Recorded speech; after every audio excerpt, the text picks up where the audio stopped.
Hello, hello, and welcome to Virtua Health's Real Talk Women's Health Chat. I'm Nicole from 92.5 XTU, and I'm your host for tonight's event. So excited to be back. It's one of my most favorite things we do, and boy, do we have a good one for you tonight. Okay, I got some helpful tips. So, your camera and microphone are turned off. There will be a time at the end of your session for experts to answer your questions. You can ask our questions during the discussion by clicking the Q&A tab, which provides the option to remain anonymous. A number of you have already submitted excellent questions for our experts when you registered, and we'll incorporate many of them into the discussion. A recording of tonight's event, along with our recipe, will be emailed to you next week. Tonight, we're diving into heart health and meal prep, a highly requested topic.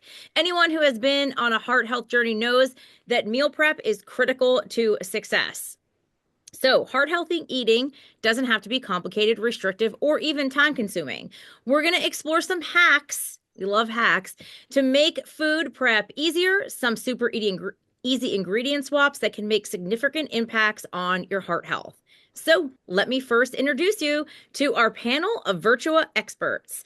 Dr. Samuel Sauerwein, general cardiologist at Virtua's Cardiology in Morristown, Medford, and Columbus, trained with multiple institutions in Pennsylvania and New Jersey, passionate about preventative cardiology and advanced cardiac imaging. He's married with 2 young children, very young, we know, toddlers. That's how he keeps his heart health, chasing those toddlers around. Right. Tricia Yeo is the Senior Manager of Health and Wellness at Food Bank of South Jersey. In her role, she develops leads nutrition education and community health programs, a registered nutrition and dietetic technician with more than 20 years experience. Tricia is dedicated to empowering underserved communities through education, advocacy, and access to healthier food options. Alexis Powell is a health and wellness educator at the Food Bank of South Jersey with a strong background in fitness and nutrition. She is passionate about empowering communities with knowledge and resources to help build healthier and sustainable lives. Thank you so much for being here, my brilliant, smart minds. Thank you so much. Thank you. We're happy to be here. Happy to be here. I love that this is interactive tonight. Very exciting. All right, you ready? Let's get into it. We know that heart disease is the leading cause of death among women. Can you take us through some of the risk factors and the role that nutrition plays, Dr. Sauerwein? Yes, absolutely. And to just go a little further with my intro, so to speak, that I'm someone who's very passionate about preventative cardiology, preventative medicine in general. Unfortunately, medical training in the United States is very good at diagnosing disease and also treating it, but not so much at preventing it. So that's actually what we do in all of our med school and our residencies and fellowships. But we really, even throughout all my training, no one ever talks to you about things like diet, exercise, sleep in a meaningful way. It's more just generic. And I hope to be able to provide some insight that's a little bit more specific and guided with regard to lab work and just general health as you move through life into menopause and just generally what's healthy. But in terms of specific kind of nutrition and risk and how we evaluate a patient, there's kind of 2 ways that I think most cardiologists build a risk profile for a patient. Number one, we look at your genetics, okay? And that means, not only your parents, but your primary siblings, even your grandparents, and asking things like, has anybody in the family had a heart attack? Has anybody in the family had a stroke? Any kind of cardiovascular event. Does anybody have high cholesterol? Things like that. If cardiology in general is one of the most familial or inherited type of fields. So that's one half of the risk profile, really. And then we start thinking about, well, what are the other non-genetic things? I call it environmental factors. Okay, so that does include sleep, does include exercise, but we're here tonight to talk about, nutrition and, specifically the type of diet and how we should eat to kind of improve some of the risk factors that you may have or to offset some of the family history that you have. So I think, in detail, we're going to talk a lot about the Mediterranean diet. I'm going to chime in while Tricia and Alexis are cooking about some of the ingredients that they're using and some of the substitutions that they're using. But that is generally the diet we would recommend for your cardiovascular health. It's a high protein, healthy carb, healthy fat kind of diet that I'm going to get into in more detail as we move on through the session. And this is going to be really great too, because I think people get overwhelmed, right? Like we live in a society, especially with social media, that you're like, protein's great, not too much protein. Fats are bad, but only certain fats. Don't Right. eat sugar, right? Like carbs, no carbs, no carbs. So doing these kind of sessions are so important to have experts like the three of you that are really going to talk to people because I think people get overwhelmed. They don't know where to look. And I'm always like, how lucky are we that we have these incredible experts in all these different fields that are going to try to make this a little simpler for you. And then most people get overwhelmed and they don't know where to start. So that's what we're going to talk about: easy meal prep education, all here tonight. So, like I said, there's a lot of trendy diets out there. Is there one diet in particular that you recommend specifically for heart health, Dr. Sauerwein? And obviously, we kind of talked about the Mediterranean diet, but maybe talk a little bit about processed foods and the sodium and that kind of stuff. Yeah, honestly, the best thing you could adhere to for the rest of your life would be to avoid processed food. I know that's if you take away one thing from tonight, that would probably be the most important message. The easiest way to describe it is something that comes wrapped, comes in a in some kind of pre-processed container, things like that. They typically have a lot of emulsifiers, a lot of preservatives, a lot of hydrogenated oils, and there's just a lot of hidden stuff in there that you really can't, you can't take it out. The other way to look at it too is if you read the ingredients of something and you realize you couldn't buy most of that stuff to bring into your kitchen. Okay, you're like, what is this? If you keep saying that while you're reading 8 or 9 ingredients in a row, it's probably something that's processed. And realistically, it's a lot of the stuff in the snack aisle at the grocery store, the chips, the cookies, even and in the deli, the prepackaged deli meat. There's a lot of different types of food that would fall under that processed label. There is a grading system that the dietitians use that kind of take it from mild processing versus kind of severe. But that that in particular is very, very important because that's the problem with the Western American diet in general, is that the amount of processed food that we all eat without really paying attention to it is just so unhealthy and counterintuitive to cardiovascular health in many ways. It's usually too much salt, too much preservatives, bad oils that are all hiding in this stuff. And you're not gonna everything you eat. I don't expect you to look at the ingredient list, but I think just knowing, okay, this is when you go to the grocery store, okay, and you come back and you put all the food on the counter, it should almost look like you could have grown anything you bought in your backyard. And meat, if you lived on a farm, you would have your own meat and chickens and everything like that. So if you're coming home and everything you take out of your bag's in a bag or something like that, or container, that's a problem. It should be at least like 70% of the stuff should look like fruits, veggies, other just like lean cut meat, deli meat, meat that's very, fresh and things of that nature. So that's my stance. I mean, obviously everyone has this stance on processed food, but I think that example about the, what does this stuff look like? I could have just grown it outside. That's kind of the framework I work from within. And then in terms of the Mediterranean diet, specifically what that looks like is lean in terms of your macronutrients, which are, protein, carbohydrates, and fat, right? To get into your kind of overwhelming kind of comments, Nicole, I agree that it's kind of, it's just like, eat more protein, eat the good carbs, not the bad carbs, eat the good fats, not the bad fats. Specifically from the Mediterranean diet perspective, we're dealing with lean sources of protein. So that is turkey, chicken, and while not as lean, fatty fish because of some other kind of dietary benefits other than just putting muscle on you or whatever. And then red meat, it tends to be much more limited. In the part of the world where the Mediterranean is, it's really not as much red meat. And if it is red, it tends to be very lean. Like if you go to the ground beef section at the grocery store and they give you 97.3 or 93.7, 85.15, 80.20, you want to pick the leanest meat that you can. Certain cuts of steak are not appropriate, really. Ribeye, Wagyu, those kinds of things, they have a lot of marbling through the meat. So I typically recommend like a top sirloin or a flank steak, which is basically just red when you look at it. There's no streaking of white. It's not as flavorful, that is true. And I'm not saying you have to ban that kind of steak forever, but I think it's something to think about.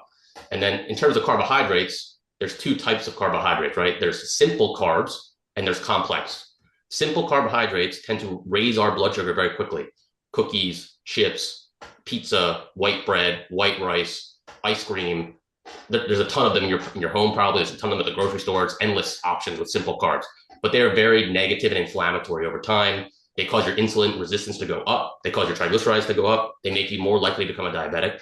Complex carbs, conversely, are the healthy quote unquote carbs that are not as digestible by the body. They take a long time to digest. They tend to have a lot of fiber in them. Things like the easy substitutions you can make there is any kind of quote unquote white or refined carbohydrate, like a white bread, white rice. What am I forget? What, there's a bunch of pizza, all these kinds of things. You can replace those with whole grain versions of them. It's still not perfect, but it's a lot better than the simple carbohydrates. Those are the substitutions I typically recommend to people, which is, the brown rice, sourdough or multigrain or whole wheat bread, and then just avoiding a lot of those easy sweets, pastries, ice cream, and that kind of thing. They're just metabolically healthier for you. Everyone needs carbohydrates. That's another comment. And sorry if I'm rambling a little bit, Nicole, but no, that's okay. I was going to say a quick story that I was in line at Chipotle and there was a girl in front of me and they were out of brown rice. They were out of white rice and they're like, we only have brown rice. And she's like, no, that's okay. I'm going to leave. And I want to be like, no, I wanted to like be like, listen, your blood sugar, you don't want it to spike. Like, you can get brown rice and chicken, like, and when you brought up blood sugar, can you talk a little bit about that? Because I think sometimes people get confused about how much when your blood sugar goes up and drops and it's more like a roller coaster rather than a straight line. And can you explain that in layman's terms, how that affects hunger, how it affects cravings, and like why people want to grab the cookie at 3 o'clock and because they maybe didn't have enough protein throughout the day. Can you just talk a little bit about that and how much those macronutrients work together to keep your blood sugar stable? So that's a great question. So protein is the most satiating macronutrient, okay? Meaning you will feel fuller the longest you can on some kind of high protein meal, as opposed to the problem with the simple carbohydrate, right? It's like a little, it's like a little firecracker. You eat it, you get the sugar spikes, and you get a dopamine hit. And then it goes down within 30 minutes or whatever. But if you eat like that consistently, number one, you're not gonna be full. They have like these indexes that measure satiety, and like a croissant, for instance, is like the worst food you could eat not because they're not delicious, but it's even for when you go to Paris. Exactly, yeah, it's sparingly. But the reason I'm saying that they're about 350 calories, it's purely carbs and butter, and anybody eats a croissant's not gonna feel full after you eat that, right? So you can imagine, but you feel really good when you eat it because it's delicious. But then if you do that all the time, what happens is your insulin resistance goes up, meaning the same amount of insulin that you made before from your pancreas when you ate that croissant is now not enough to control the blood sugar, right? So then it keeps climbing, like, oh, I ate a croissant, now I need to secrete twice as much insulin as I did before to get the sugar down. Because your body gets tolerant to the high sugar level. It's just like anything else that you have a tolerance to. So it's like people who drink and they drink 6 or 8 drinks and you're like, you don't even look like you're, intoxicated because they do it all the time. The pancreas is like the same way where, hey, I do this all the time. Now I need more and more and more to hit the same kind of level. So and then in terms of eating patterns, if you're not eating regular kind of 3 meals or 2 meals, your normal spacing that are high in protein, you're going to be more likely to fall into this pattern where you keep taking these little dopamine hits from sugar because you're kind of like in between being hungry and not, and you have this. It's kind of like a mental thing, and you're not full. So that's how it balances out the carbohydrate part. Protein's so efficient at being. You don't have to eat a lot of it to actually feel full for a long time. So I think that's kind of how they interplay there. But yeah, I mean, it kind of goes back to the simple carb thing too. Like processed foods and simple carbs are basically the worst things you can eat in America or anywhere, but we tend to do it the most compared to a lot of countries in the world. It's just part of our culture. Tricia, before we jump to you, I want to talk really quick because we didn't touch on fiber, and that's kind of like a hot topic now. Oh, yeah. Right? Like if you're obviously, I'm like super into nutrition and health, and I just like to educate myself. Oh, and a really quick trick that I always think about is you brought about grocery shopping, to shop in the outer perimeter of the store.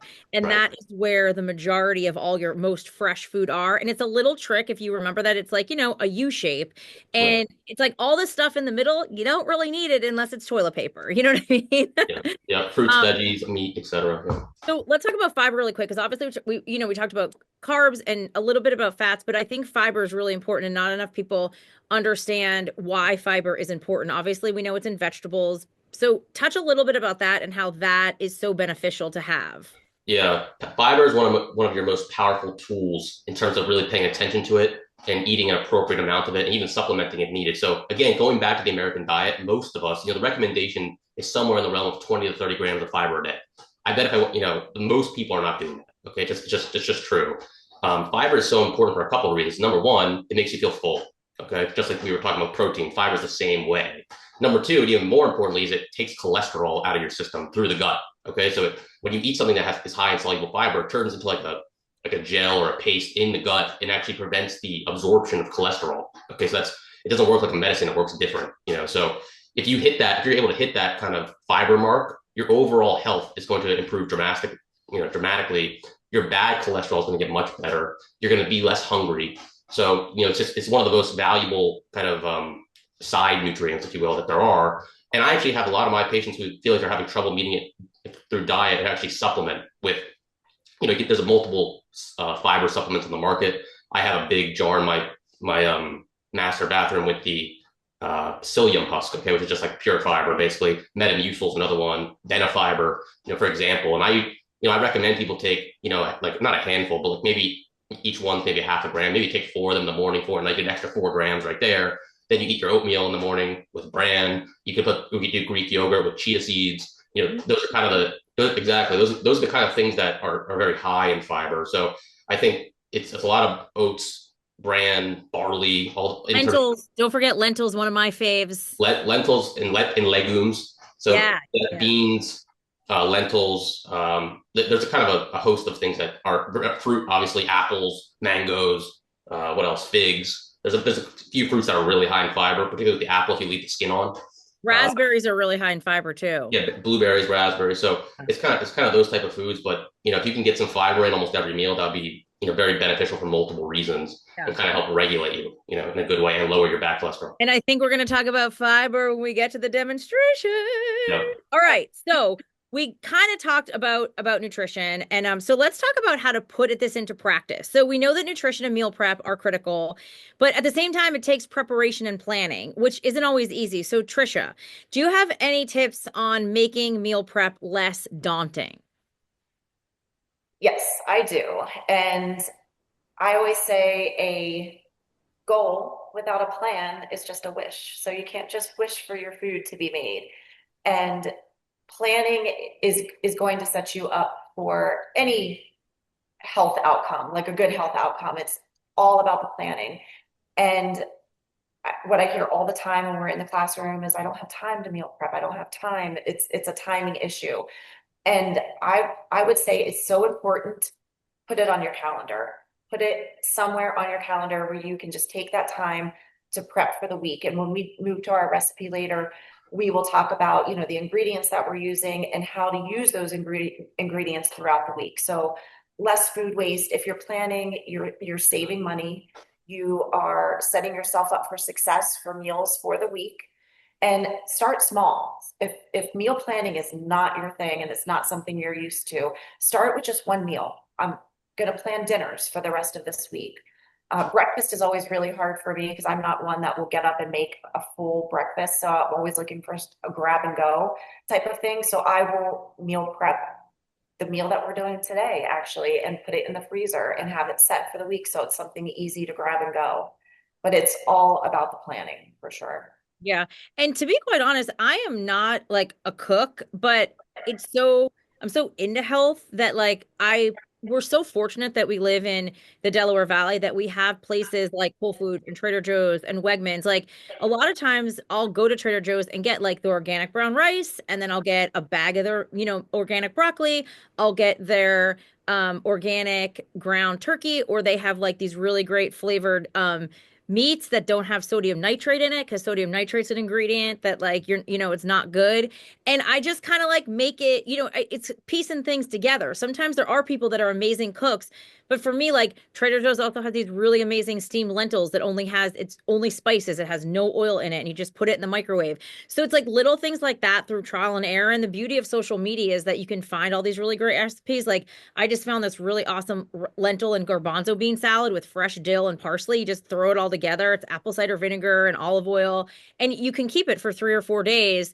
Do it with some turkey roll-ups, and like that's a lunch. So like I was really excited to host this one because I'm like, I'm not necessarily a cook. Oh, and talked about like I'm into Greek yogurt and I'll do like overnight oats with Greek yogurt and chia seeds with a little bit of organic natural honey and that kind of stuff. So like there's so many ways you can have fun with it that maybe you're not an egg person, but you're a yogurt and oat person. You can do overnight oats, you can do hot, whatever. That doesn't have to be where like, you're mixing the batch of, of oats in the morning at 6 a.m. Yeah, and they have steam in the bag everything now. Steam in the bag veggies, steam in the bag rice, whole grains.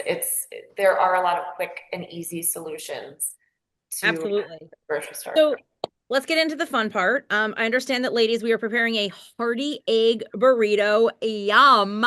Love having breakfast for dinner. That's another thing, too. You could always switch it up.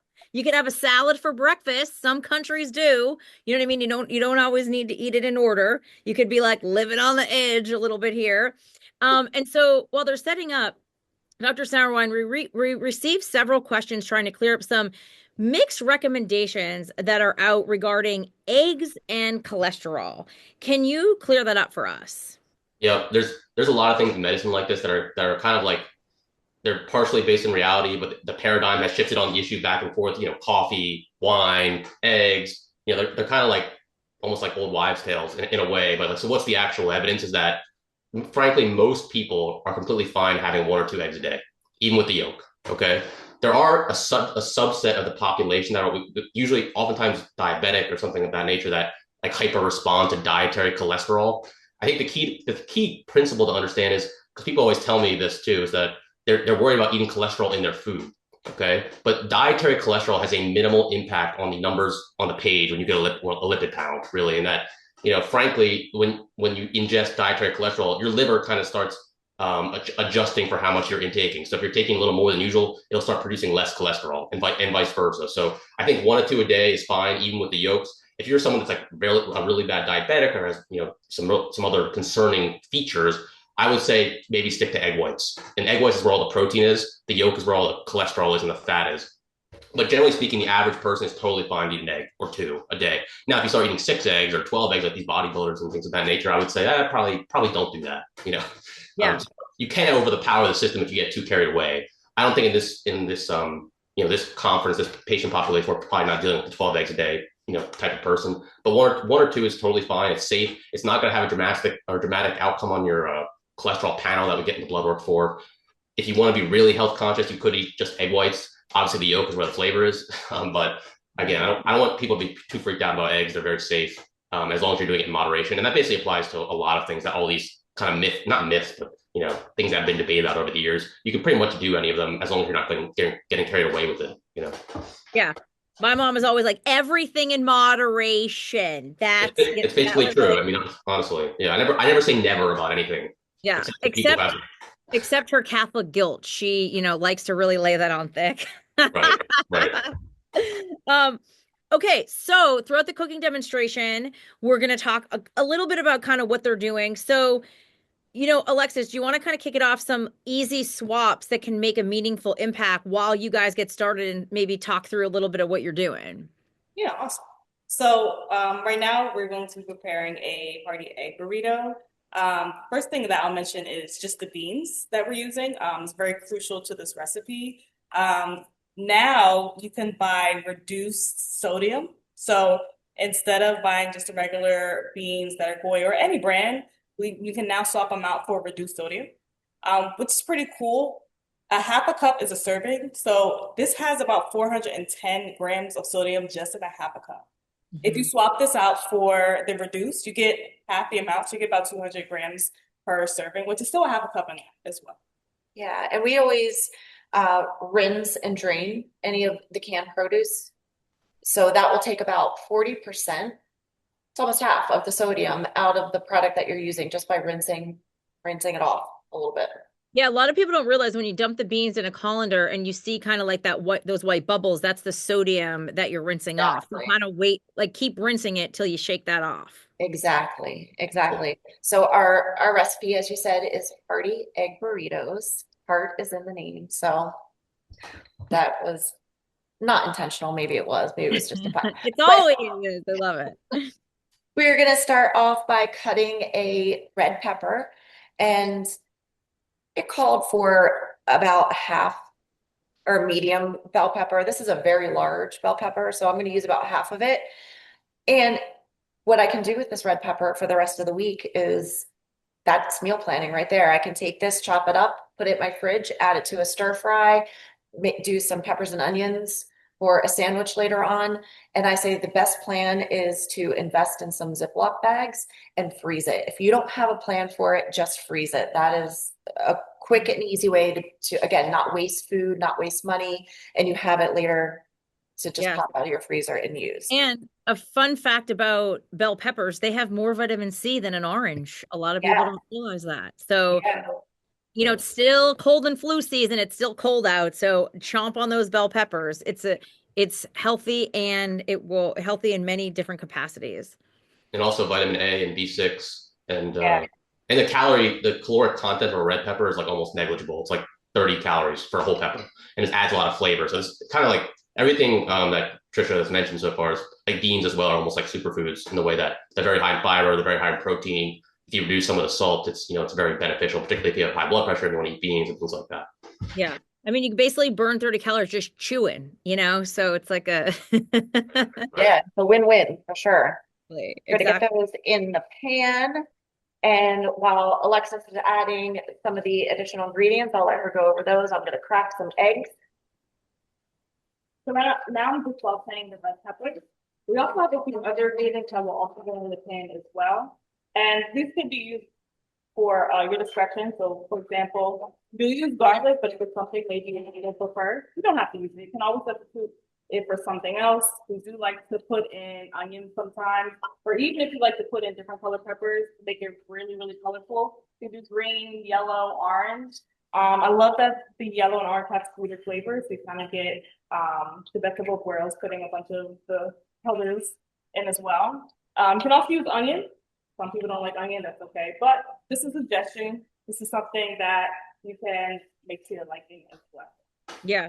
And like talking about Trader Joe's has frozen bell peppers that are already chopped and they're just peppers. So like I'm a crazy ingredient lady, so I'm always looking at the ingredients in the back because sometimes they'll sneak stuff in there. Sometimes like even the garlic, like minced garlic, I make sure it's organic, that it's just mint garlic. You don't want a soybean oil sneaking in there, you know? So like less ingredients the best, but you can still, again, we're so lucky we have these amazing grocery stores all around us. Like you can find frozen veggies. Like you can throw broccoli in this probably if you have frozen broccoli in your freezer.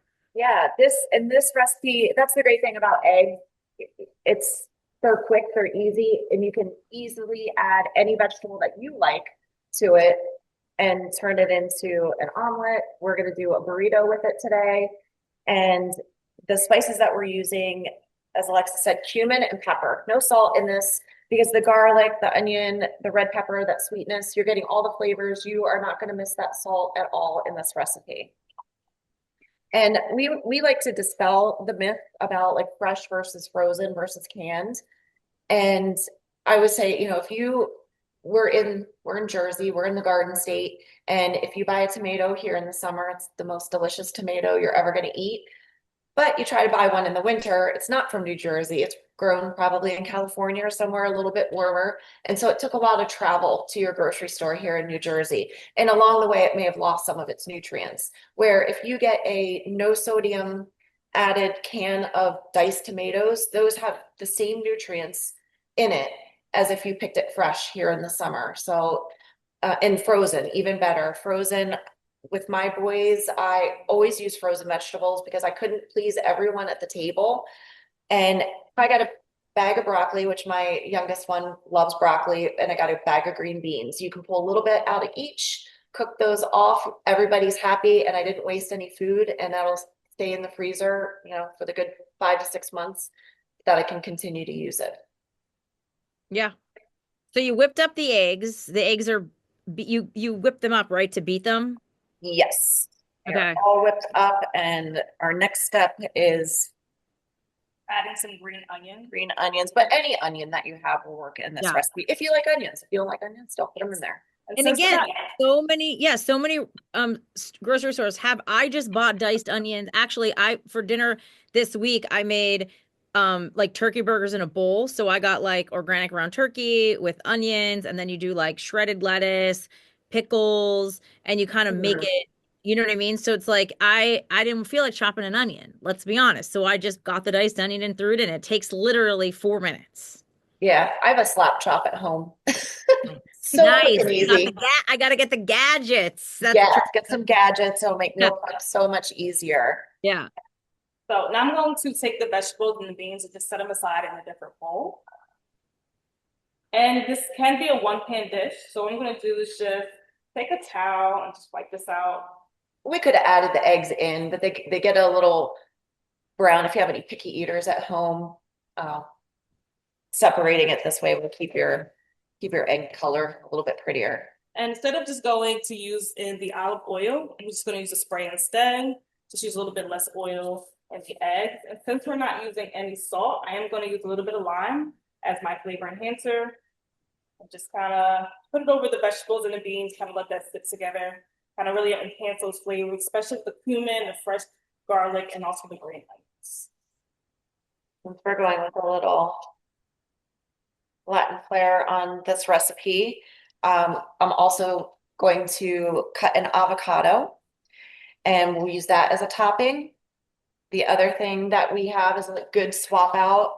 We do this in all our classes. We can fool the kids. If you can fool a kid, you can definitely fool the adults. But instead of sour cream, using a non-fat Greek yogurt tastes exactly like sour cream. It's actually less expensive than sour cream and it's packed with protein. So between the beans, the eggs, we're getting, and the vegetables, beans and veggies, getting lots of fiber. We always say here at the food bank, like fiber is our love language.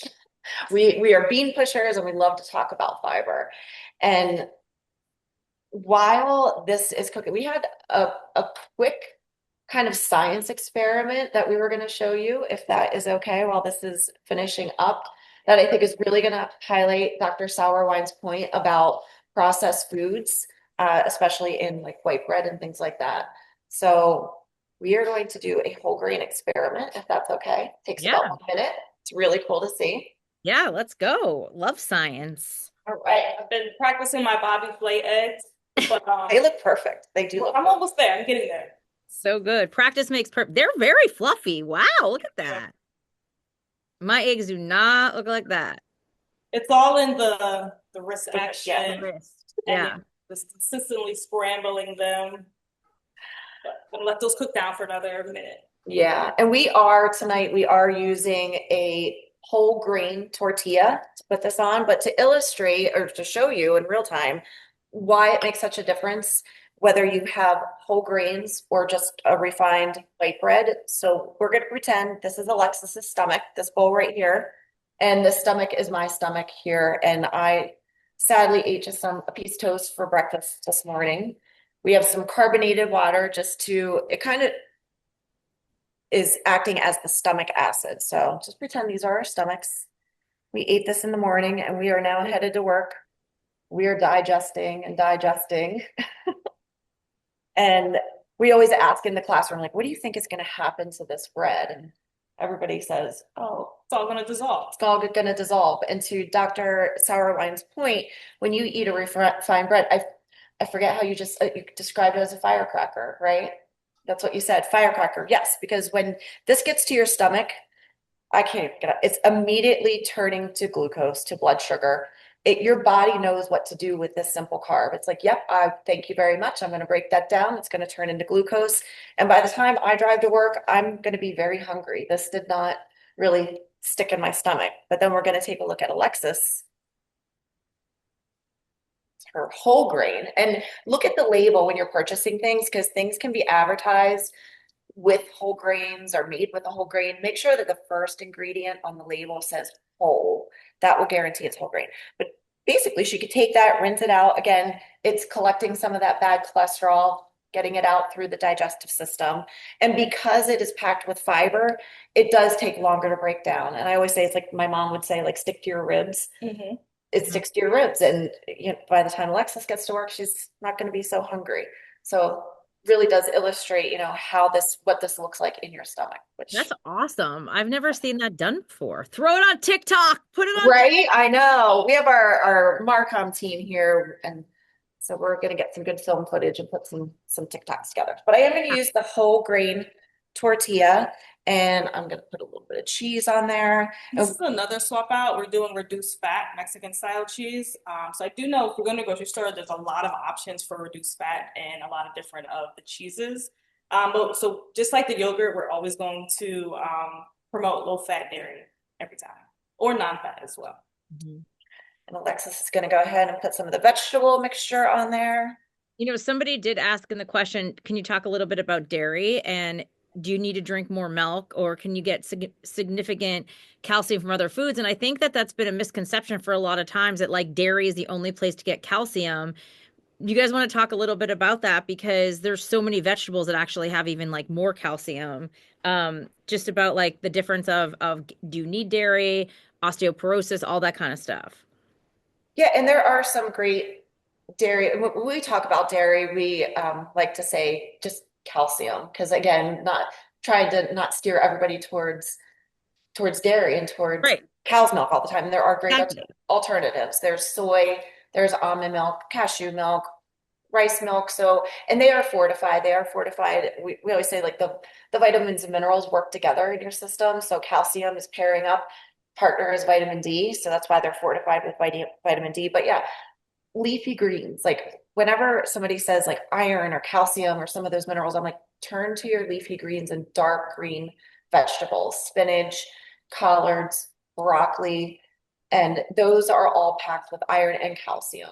Mm-hmm. So that is just another way to get those in your body without having to drink milk. Love it. All right, I'm gonna top this with a little of the Greek yogurt. Sure. And I love salsa, and I would be at home, I'd probably be putting a little hot sauce on this as well, for sure. Oh, and a little bit of the avocado. And with the salsa, you're also getting double the amount of peppers and onions that you would put in the dish as well. Some extra veggies. You can never go wrong with some extra veggies. And again, at home, what I may have done is heated the tortilla in the pan a little too, but for time's sake, we're putting it right on there. Now I always say wrapping a tortilla. I learned this when I started working for the food bank. You don't just roll it up, but you roll it once forward, tucking in the sides, and then there's this little second tuck that you can do, this little tiny one right there, that'll hold it all in. Seamless. Look at that. Almost. But yeah, it is hearty egg burrito. Beautiful. Hope you can see it. Nice. Yeah. You trying to bite? I'm trying to bite for sure. Cheers. Mm-hmm. Maybe within a couple years, the technology is going to be available that you can feed us Mm-hmm. and Sam. It's coming. Maybe the next decade we'll be able to reach through the screen and taste it. Yeah, we'll ask AI about that. See if they can Yeah. create that. But yeah. So as far as the ingredients, again, all of these ingredients can be used throughout the week. Hard-boiled eggs, you can throw them in your salad. You can use them for baked ingredients. Again, eggs cook so quickly. We had a practice day last week, and I said, let me take this recipe home and just cook it at home, like in real time, to see how much time. It took me 6 minutes. Yeah. 6 Yeah. minutes to make this dish. And if it's quick and easy, especially if you don't like to cook, egg dishes are really quick and easy. Can I do a plug really quick? Sure. All Yeah. right. I did want to talk about, here at the Food Bank of South Jersey, we have a fundraiser. It's called Chop Hunger. And it is it is a cooking show in itself. We have teams that come here to our new Health and Wellness and Nutrition Center, and they get a box of ingredients of things that you might get at a pantry. And it's up to the teams to try to create a meal that's healthy, that includes all the food groups and looks beautiful as well. They present that we have some guest judges, maybe some celebrity judges that come in and judge the dish, and we name our top chef. We need to do that for adults too. No. Yes. This is for adults. We have corporate sponsors. The teams are competitive. Let me tell teams. you. I thought you were saying teens, as in like teenagers. Oh, it's teens. Teams. Okay. Yeah, like go team. Okay, got it. Yeah, and the folks, and it's interactive. So the folks in the audience, they can purchase additional ingredients, which again, the funds go to the Food Bank of South Jersey to share with their team to enhance their dish, make it even better. And again, all the proceeds go to the food bank. It's going to happen in June, and Awesome. look for tickets on sale. Well, yeah, we'll make sure we put the link. All right, let's talk a little bit more just about nutrition and then just like the medical side of things. So one is like the lipid panel, right? Like blood work doesn't lie. So can you talk a little bit about, triglycerides and LDL, Sure. genetic, how nutrition could affect that in that way? Absolutely. So, the lipid panel is kind of a portal into how somebody lives their life in a way. And similar to that is the A1C, which is, how we evaluate for type 2 diabetes, pre-diabetes, things of that nature. So you can learn a lot about someone just by looking at some blood work. And it can be a little tricky at times, but generally speaking, triglycerides are completely lifestyle based, meaning the behavior of the patient is what's dictating their triglyceride level. That is not necessarily true for HDL or LDL. Okay, so HDL and LDL tend to have more of a genetic basis to them, not 100%, and some families in particular have more than others. But the triglycerides really is a product of how much simple sugar or refined carbohydrates do you eat, okay, relative to how much you should be eating. So that's what I'm saying is that, and then if you look at the most people who I see who have a real triglyceride problem, if I look at their A1C, the diabetes number, it will also be high because they're kind of the same disease in a way. It's building insulin resistance in your body because you eat too much simple sugar. Kind of just like what Tricia showed you with the bread. It's the same problem. You're eating too much simple sugar. Your insulin resistance is going up. You're starting to store extra sugar away in the liver as a triglyceride, and your insulin, the amount of insulin it takes to lower your blood sugar, is going up and up and up. That's what the A1C is over time. So the way that you can manage your triglyceride problem is eat less simple sugar. That's like 1, 2, and 3 in terms of what I recommend to people. Like, and people will tell me, "Why do I don't eat that much?" I'm like, you probably eat more than you think. It's hiding these processed foods, all these kinds of things. But that's really the key is kind of switching to that Mediterranean diet. Most Americans, okay, that are seen in cardiology offices and anywhere, eat too many carbs of all kinds and too little protein. Okay, fat is kind of like here or there, probably similar amounts of fat, but it's the protein to carb ratio. Most people may eat 50% carbs and 30% protein. They need to kind of reverse that. Okay, if you eat more lean protein, plant-based protein, less simple carbs, more complex carbs, your triglycerides will go down. The other things that affect triglycerides, exercise or lack thereof. Your triglycerides will go down with exercise. Weight loss, if you're overweight, your triglycerides are more likely to be high. Smoking and alcohol use. So that's kind of like the big five, but like I said, carbohydrates is like king. So that's really how you move that needle. Now, if we don't achieve that goal with lifestyle, adjuncts alone, we sometimes have to put people on medicine to lower the triglycerides, specifically, fish oil type of medicines, which, fish oil really what it is the healthy type of fat. It's like high in unsaturated fat, and it helps your body kind of clear the triglycerides from the blood. And that might be an adjunct onto another cholesterol medicine. I see a question at the bottom. We can get to that. But the LDL, okay, in terms of cardiology, is the most important number or value on the lipid panel. It's basically settled science, with the exception of some conspiracy individuals online and things of that nature, that lowering your LDL brings down your risk of heart attack or a stroke, with a very high correlation, meaning the higher your LDL cholesterol is, the higher chance you're going to have a stroke or heart attack at some point in your life. The lower it is, the lower chance it is. So LDL, the way, without getting on medicine like statins and all this stuff that people have, some concerns about, which some are fair, some are not. But the way you can reduce it with diet is, number one, you need to cut out saturated fat. Okay, there's two. I don't think I got to this in my first spiel, but there's two types of fat. There's two types of carbs. There's saturated fat and unsaturated fat. Okay, saturated fat is dairy with full fat, just like they were just mentioning during the cooking video, how they mentioned that saturated fat it's not great, and red meat fat. Okay, and other processed foods like you mentioned soybean oil. All this stuff matters for your LDL, and fiber, like I mentioned before, 20 to 30 grams a day. Okay, if you can. I know it's hard to count it every single time, but for instance, an avocado, which they just had on screen, a whole avocado, medium-sized avocado, is like 8 to 10 grams of fiber. So, and also a ton of unsaturated fat, by the way. So it's kind of like another superfood. And similarly, I think they did touch on it there. The oil that you cook with at home is probably one of the most important things, in addition to the other stuff I said about processed food and simple sugars, that you should take away from this, is that most common oils that are in the supermarket and that people have bought for decades are full of bad fats. Okay, mentioned soybean, vegetable, a lot of the seed oils, grapeseed oil. I'm blanking on a couple other ones, but using, really, in my home, I only have Sunflower is a better. Sunflower. Yeah. In my home, I only have avocado oil and extra virgin olive oil. Okay. The big part of the Mediterranean diet was actually settled by this huge trial where all they did in one group was add extra virgin olive oil, like an extra, I forget how much a day, like 30 grams. And the other people, they just said, don't eat fat at all, or like a low fat diet. And the people that ate the extra olive oil had like 30% lower risk of, hard outcomes in terms of cardiovascular disease. So that's the LDL portion of it, I'm sorry, but lowering that number, a normal LDL with someone with no family history and things like that would be less than 100. If you've had a heart attack or stroke in the past, that's more like less than 70. And we use these goals to help us. A lot of people on their LDL can't lower it with lifestyle alone. Like I just said, you can still do it. You should still lower your saturated fat and your fiber, but a lot of people can't get to normal without medicine, unfortunately.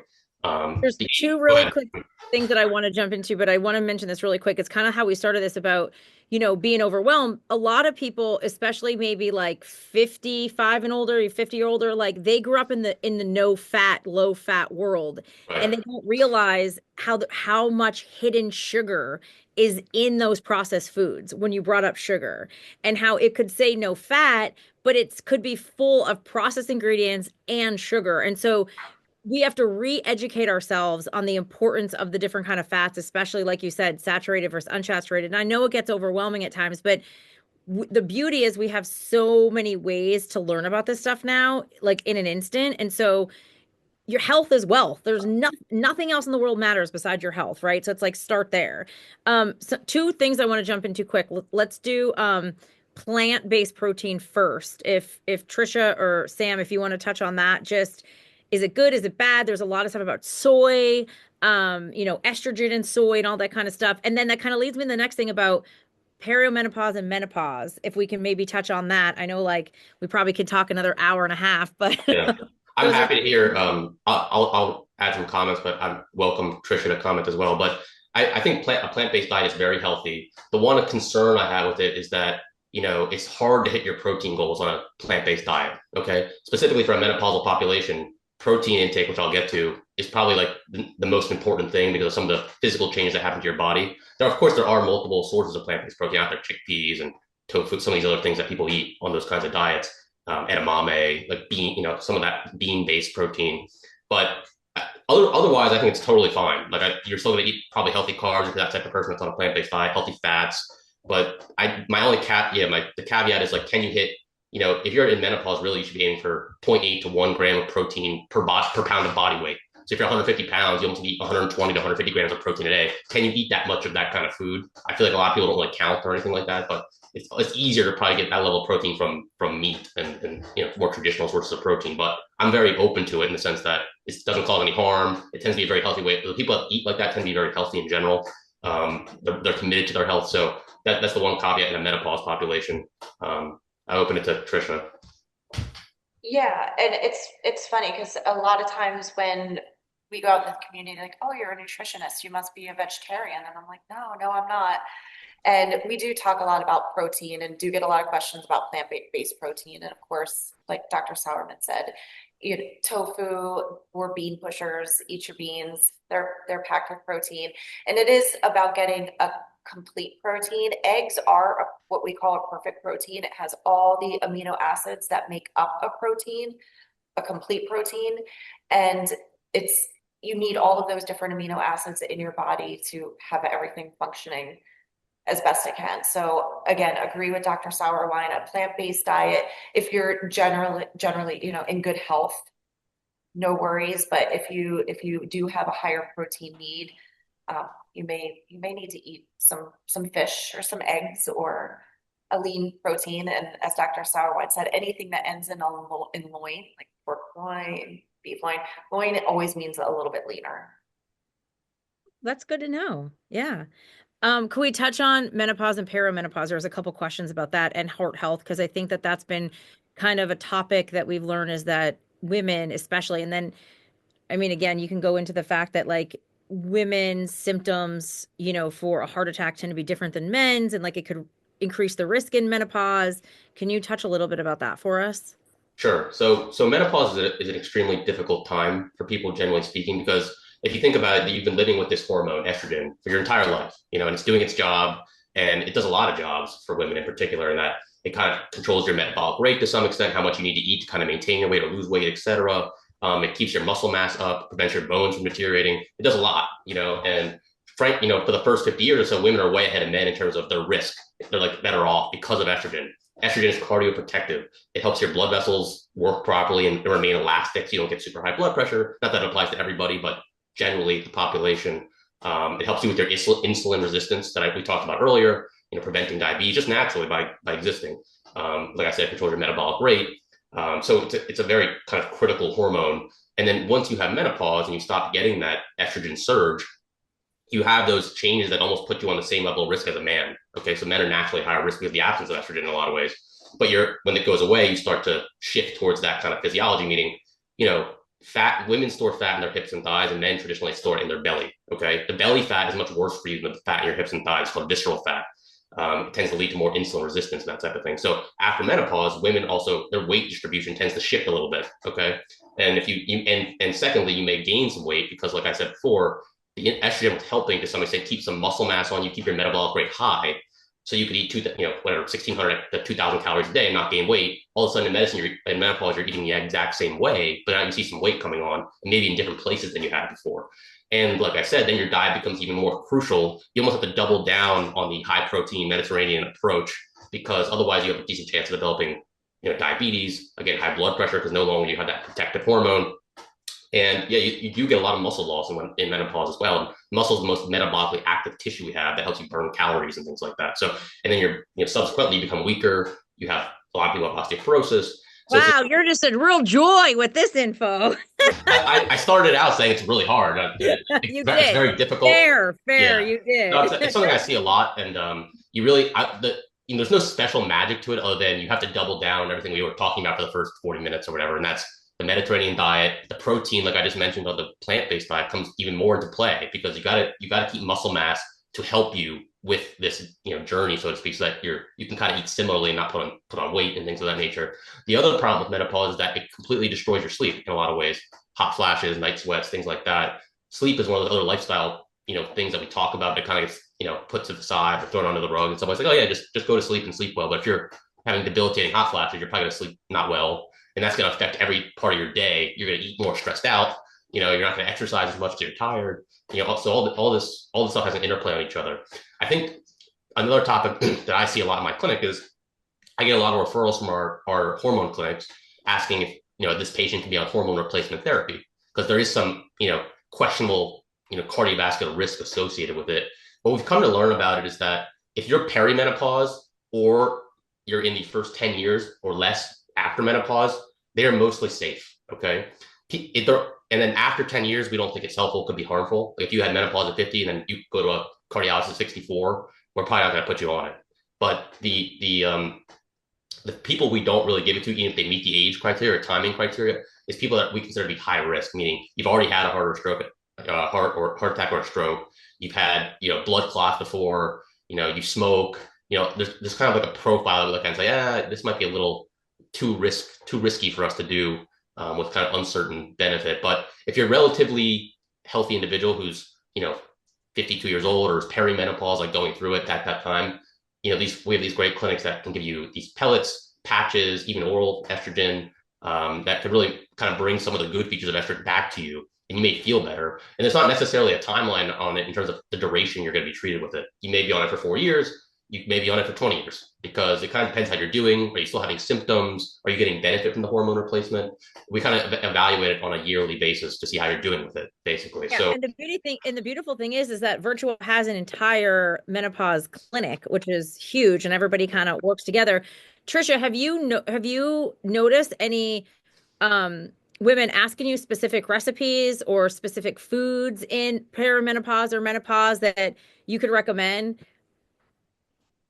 Again, every nutrient when you're going through menopause, perimenopause, I'm getting hormone replacement currently as I stand here. So I am one of these patients, and I noticed when my sleep started to change and there was a little bit of weight gain. I was like, there's something going on here. And it was definitely hormonal. And we do get asked a lot of questions about this. And again, I would refer everybody back to their doctor, but it is about increasing your protein, getting rid of all that processed food and sugar.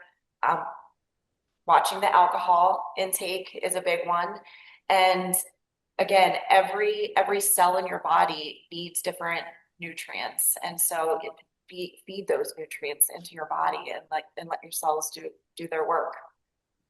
Is there anything that you've noticed health-wise, like food-wise, that has helped menopause symptoms?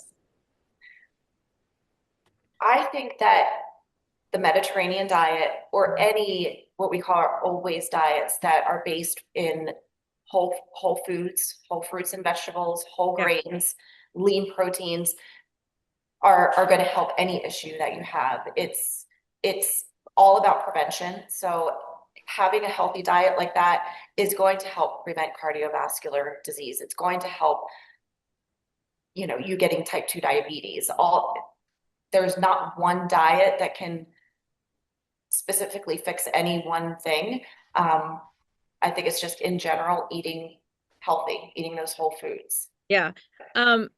Okay, let's do 2 quick questions, Sam, if you don't mind. Sure. They're kind of random, but we're going to try to make it quick so we don't go too over. So the first one is interesting. It says, I'm on a blood thinner for AFib, can't take fish oil. Is it necessary to avoid foods that have fish oil in them or omega-3 and 6, which are heart healthy? And then the second one, is it true that it is best to sleep on your left side for heart benefits? That's another old wives' tale. So no, it is not. To be quick, no, it is not true. Okay. I in my own practice, I actually feel like a lot more people feel palpitations when they land on the left side because you're bringing your heart slightly closer to your chest wall. So but there's really no proven that used to be a thing. They thought they were kind of, positioning the heart in a healthier position, but it's really not true. So I would say no. You can sleep in the quality of your sleep is what matters, not the position you're in. Quality of sleep is highly important. Position that you're in is not. Find whatever works for you and sleep well. The first question is no. No, you can eat foods with omega-3 and omega-6. The problem with the blood that so omega-3s in particular have a little bit of a blood thinning effect. And so if you're already on a heavy duty blood thinner for atrial fibrillation or some other heart condition, there is a theoretical risk that the omega-3 and the medicines typically work differently in terms of how they thin the blood. So there's a theoretical risk that you're combining 2 different blood thinners that work in different ways, and you could increase your bleeding risk. But there's really not enough of it in food. Like if you just eat a piece of fish, for instance, like a salmon, tuna, mackerel, whatever, you're going to get some omega-3s from that. But I think the bigger issue is that when you're on those fish oil pills, I prescribe for triglycerides. They're a very high dose. So you're getting like 2 to 4 grams a day of this fish oil. That is probably a little higher risk than just being on the blood thinner alone eating fish per se. So the foods don't have enough concentrated fish oil in them to really move the needle in a bleeding risk, but the triglyceride pills the fish oil pills may. Perfect. Really quick, someone asked, can you freeze the burrito that was made? Absolutely. You can freeze anything. Yes. Freeze mashed potatoes if you want. Yeah. And I know there was an earlier question too, if you're making this into a casserole and having the eggs raw and you wanted to bake it off, you could freeze that too. You can freeze raw eggs once they're cracked for sure. Yeah. And someone asked about the steam and the plastics. Like, is that bad? Should they be worried about steam when you're steaming vegetables? I think pick your battle. If you're eating vegetables, you're winning. You're winning, and not to worry about the plastics. Most things are made BPLA or BPA free, so you're good to go. Another question was about coconut oil. That should you use it in baking regarding other? It's a saturated fat. It is. 90% of it is saturated. Yeah, palm oil and coconut oil are total no-goes. Even though they seem like they would be healthy, like they're more natural or healthy or whatever, but they're all saturated fat. And we talked about saturated is what you want to avoid, generally speaking. Yep. What are cardiac proteins, and is there new testing available to benefit patients? It's a little bit of a vague question. I don't know exactly what they mean, but there are. So number one, there's this new. It's not new really. It's been around for a while, but there's a lab test called lipoprotein A. It affects about 20% of the human population across the globe, so it's very frequent. It's a genetic marker that kind of gives us a sense of how quote unquote sticky your cholesterol is. Like, is it it increases your risk of developing plaque, basically, is the thought process. So there's a lot of trials going on right now looking at medications for this problem. It's genetic. You can't change it really.